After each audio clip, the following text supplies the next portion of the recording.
దేవుడు చాలా స్పష్టంగా చెప్తున్నాడండి, మీరు మునుపటి వాటిని జ్ఞాపకం చేసుకోకండి, గత కాలపు సంగతులను మీరు తలంచకండి. ఇక అవి అక్కడితో చాలు. 10 సంవత్సరాల క్రితం నీ విశ్వాసము ద్వారా దేవుడు గొప్ప కార్యం చేశాడు. Very good. 10 సంవత్సరాల క్రితం నీ ప్రార్థన ద్వారా దేవుడు నిన్ను ఆశీర్వదించాడు. That was very good.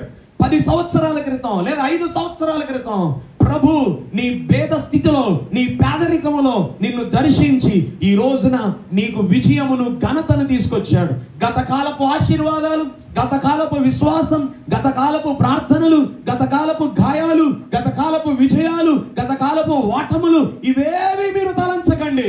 ఒకవేళ నువ్వు సంతృప్తికరమైన స్థితిలో ఉన్నావా, అది చాలు, గత కాలంలో వదిలిపెట్టాయి.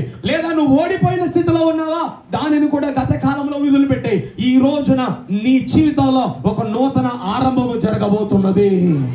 హల్లెలూయా.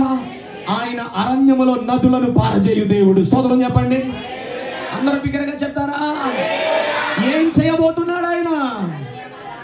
అరణ్యం. చెప్పండి. అరణ్యం.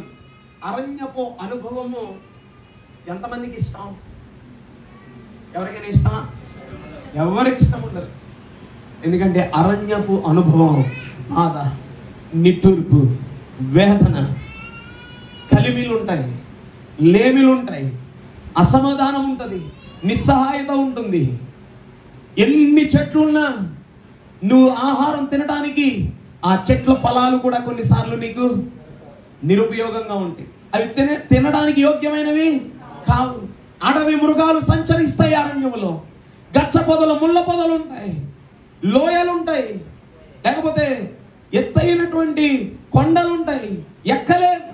అరణ్యము అనేది ఎవ్వరూ మెచ్చని అనుభవం, కోరుకోని అనుభవం, ఇష్టపడని అనుభవం. కానీ దేవుడు చెప్తున్నాడు, ఆ అరణ్యములో కూడా నదులను, త్రోవలను నేను కలగజేయవాడనై ఉన్నాను. స్తోత్రం చెప్పండి. అరణ్యములో త్రోవలను కలగజేస్తాడు నా దేవుడు. హల్లెలూయా. అరణ్యములో నడవడం కష్టం, అరణ్యములో సంచరించడం కష్టం. కానీ దేవుడు ఏమన్నాడంటే, అప్పుడు సముద్రాన్ని పాయలు చేసి త్రోవని కలగజేసిన నేనే అరణ్యము వంటి అనుభవం గుండా వెళుతున్న నీ జీవితంలో నూతన త్రోవలను నేను కలగజేయబోతున్నాను. నువ్వు సాఫీగా నీ గమ్యానికి చేరబోతూ ఉన్నావు. నువ్వు క్షేమముగా అత్తడికి చేరబోతూ ఉన్నావు. హల్లెలూయా. అడవి మృగాలు నిన్ను మృంగాలని ప్రయత్నం చేసిన, నీ చుట్టూ ఉన్న వాళ్ళు నువ్వు లేకుండా చేయాలని ప్రయత్నం చేసిన, నీ అవకాశాలను దొంగిలించిన, నీ పతనాన్ని కోరుకున్న గాండ్రించు సింహము వలె నీ మీద పడి నిన్ను చీల్చివేయాలని ప్రయత్నం చేసిన అదే అరణ్యములో ఆ అడవి మృగాల నోళ్లను కట్టి నిన్ను క్షేమముగా నా దేవుడు నడిపించగల సమర్థుడై ఉన్నాడు. చెప్పండి కూడా యేసయ్య నామమున మహిమపరచుదాం. హల్లెలూయా. అరణ్యములో మన కొరకు త్రోవలను సిద్ధపరుస్తాడు ఆయన. నీ అరణ్యపు అనుభవానికి నువ్వు విశ్వాసముతో వాక్యము వింటుండగా ఈ రోజున ఆయన ముగింపు పలికాడు. హల్లెలూయా. కొన్నిసార్లు ఎన్ని ప్రయత్నాలు చేసినా సమస్యల్లో నుండి మనం బయటికి రాలేం. ఎన్ని ప్రయత్నాలు చేసినా మన జీవితంలో విజయాన్ని రుచి చూడలేం. ఎన్ని ప్రయత్నాలు చేసినా మనుషుల యొక్క పన్నాగాలలో నుండి, అపవాది యొక్క తంత్రములలో నుండి మనం తప్పించబడలేం.